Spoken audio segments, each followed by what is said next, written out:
स्वागत है आप सभी का अपने चैनल ऑनलाइन स्टडी 1.6 में।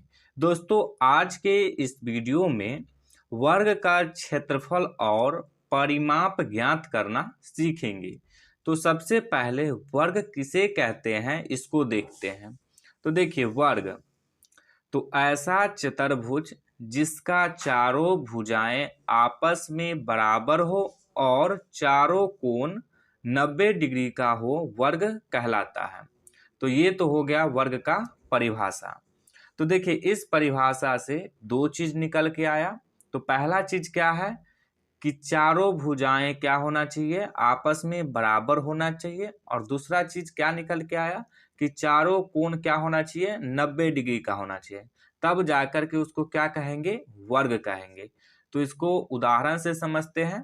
तो देखिए, उदाहरण में ये आकृति है। अब देखिए, इस आकृति में कितना भुजा है, तो ये हो गया पहला भुजा, ये हो गया दूसरा भुजा, ये हो गया तीसरा भुजा और ये हो गया चौथा भुजा। तो ये चार भुजा है। अब देखिए, चार भुजा में पहला भुजा 2 सेंटीमीटर का, दूसरा भुजा भी 2 सेंटीमीटर का है, तीसरा भुजा भी 2 सेंटीमीटर का है और चौथा भुजा भी 2 सेंटीमीटर का है। यानी कि चारों भुजा कितना सेंटीमीटर का है, 2 सेंटीमीटर का है। तो ये चारों भुजा क्या हो गया, आपस में बराबर हो गया। तो पहला शर्त तो पूरा हो गया, यानी कि चारों भुजा आपस में क्या हो गया, बराबर हो गया। अब क्या कह रहा है, चारों कोण 90 डिग्री का होना चाहिए। तो यहाँ देखिए, ये जो चिन्ह है ये 90 डिग्री का है।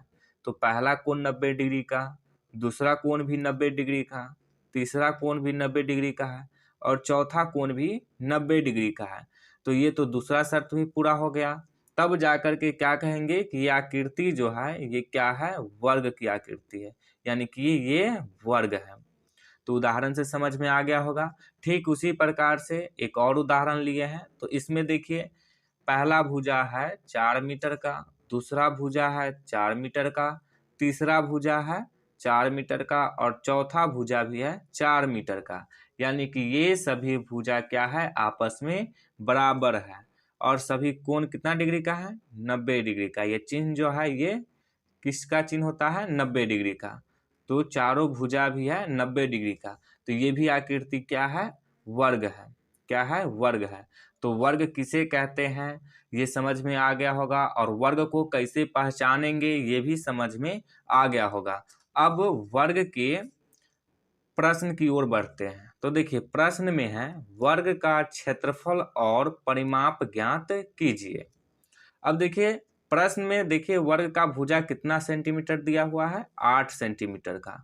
तो देखिए, वर्ग के क्षेत्रफल का फॉर्मूला यानी कि सूत्र होता है वर्ग का क्षेत्रफल बराबर, तो इसका सूत्र होता है भुजा गुने भुजा। तो देखिए, भुजा कितना सेंटीमीटर का है, 8 सेंटीमीटर का है।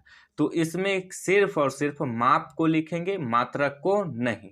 कहने का मतलब ये है कि सिर्फ 8 को लिखेंगे और सेंटीमीटर को नहीं। तो लिखेंगे 8 गुने, फिर भुजा है तो भुजा कितना सेंटीमीटर का है, 8 सेंटीमीटर का। तो फिर कितना लिखेंगे, 8। अब इसको गुना करेंगे तो 8 और 8 को गुना करेंगे तो कितना हो जाएगा, 64। तो वर्ग का क्षेत्रफल कितना आ गया, 64। अब इसका मात्रक लिखेंगे तो मात्रक क्या है, सेंटीमीटर है। लेकिन यहाँ पे सिर्फ सेंटीमीटर नहीं लिखेंगे। क्यों नहीं लिखेंगे, तो देखिए, भुजा तो एक भुजा किस चीज में है, सेंटीमीटर में। फिर गुने दूसरा भुजा किस चीज में है, सेंटीमीटर में। तो सेंटीमीटर को सेंटीमीटर से गुना करते हैं तो क्या हो जाता है, सेंटीमीटर स्क्वायर। तो समझ में आया कि सेंटीमीटर को सेंटीमीटर से गुना करते हैं तो क्या होता है, सेंटीमीटर स्क्वायर। तो ध्यान रखिएगा, जब कभी भी किसी भी आकृति का क्षेत्रफल निकालते हैं तो उस क्षेत्रफल का मात्रक होता है सेंटीमीटर स्क्वायर, यानी कि स्क्वायर में। यहाँ पे सेंटीमीटर था तो इसलिए हो गया सेंटीमीटर स्क्वायर।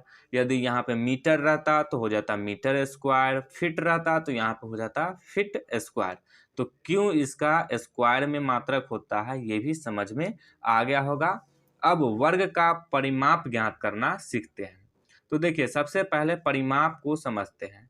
तो देखिए, परिमाप का अर्थ होता है परि मतलब चारों ओर और माप मतलब चारों ओर का माप। तो देखिए ये जो प्रश्न है यानी कि ये जो वर्ग है इसमें पहला भुजा ये है, तो ये हो गया, ऐसे करके इसको नापेंगे तो ये क्या हो जाएगा, चारों ओर का माप हो जाएगा। तो ये 8 सेंटीमीटर का है तो 8, फिर 8 8 हो जाएगा 16, 16 8 24, 24 8 32। तो यानी कि ये जो वर्ग है इसका परिमाप कितना हो जाएगा, 32 सेंटीमीटर। तो ये तो हम लोग समझ के निकाले, यानी कि परिमाप का मतलब ही होता है चारों भुजाओं का माप। तो ये तो समझ के निकाले हैं। तो अब फार्मूला से निकालते हैं, यानी कि सूत्र से। तो देखिए वर्ग का परिमाप, तो वर्ग के परिमाप का सूत्र होता है 4 गुने में भुजा। तो क्या हो जाएगा, 4 गुने भुजा, भुजा का मान कितना है 8 सेंटीमीटर, तो यहाँ पे लिखेंगे 8। 4 को 8 से गुना करेंगे तो क्या हो जाएगा 32। अब देखिए यहाँ पे सेंटीमीटर लिखे या सेंटीमीटर स्क्वायर लिखे, तो देखिए परिमाप में एक ही भुजा का यूज हुआ है, तो इसीलिए यहाँ पे सिर्फ और सिर्फ लिखेंगे सेंटीमीटर, और यही हो जाएगा इसका आंसर। तो वर्ग का क्षेत्रफल आ गया 64 सेंटीमीटर स्क्वायर और वर्ग का परिमाप आ गया 32 सेंटीमीटर स्क्वायर। तो उम्मीद है कि आप लोगों को वर्ग का क्षेत्रफल और परिमाप ज्ञात करना अच्छे से समझ में आ गया होगा। यदि समझ में आ गया होगा तो प्रश्न देते हैं, आप लोग उसको सॉल्व कीजिएगा। तो देखिए उदाहरण में 2 प्रश्न है, ये हो गया पहला प्रश्न और ये हो गया दूसरा प्रश्न। तो इस दोनों प्रश्न को सॉल्व कीजिएगा और इसका आंसर जो होगा वो कमेंट कीजिएगा।